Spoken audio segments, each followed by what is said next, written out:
பாஸ்கு காலத்தின் 11ஆம் நாள். வாக்கு.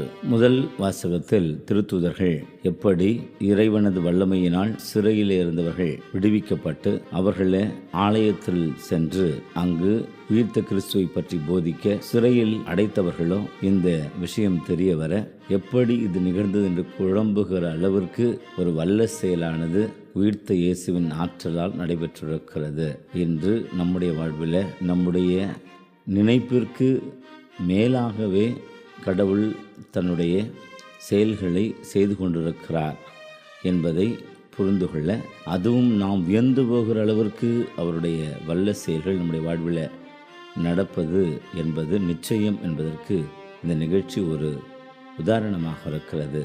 அதே போல் நற்செய்தியிலே பார்க்கிறோம், நிக்கதோம் அவர் இயேசுவை சந்தித்து பேசிக்கொண்டிருக்கிறவருடைய உரையில் இப்பொழுது இயேசு சொல்லுகிற அந்த செய்தியானது, இருளிலே இருக்கிறவர்கள் ஒளியை நாடுவது கிடையாது, ஏனென்றால் அவருடைய செயல்கள்லாம் வெட்ட வெளிச்சமாகிவிடும் என்று சொல்லி பயந்து, இதைத்தான் இப்படி சொல்லுவார்கள். கடலில் இருக்கிற மீன்களில் கிரில் என்று சொல்லுகிற ஒரு வகை மீன் இருக்குமாம். இது வெளிச்சம் இருக்கிற பொழுது வெளியே வராதாம், இருட்டின பிறகுதான் அது தண்ணீருக்கு மேல் வருமாம்.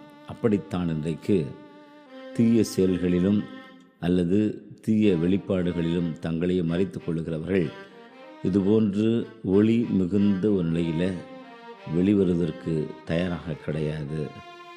அவர்கள் இன்று நாம் இயேசுவை நோக்கி வருகிற பொழுது கண்டிப்பாக அவர்களுக்கும் வாழ்விலே ஒளி பிறக்கும் என்பதையும், ஒளியாய் இருக்கிறவர்கள் இன்னும் அதிக அளவிற்கு வெளிப்படுத்தப்படுவார்கள் என்பதையும் நிக்கதேமு தன்னுடைய கலந்துரையாடல் மூலமாக இயேசு ஆண்டவரிடமிருந்து அருள் பெற்றுக்கொள்கிறார்.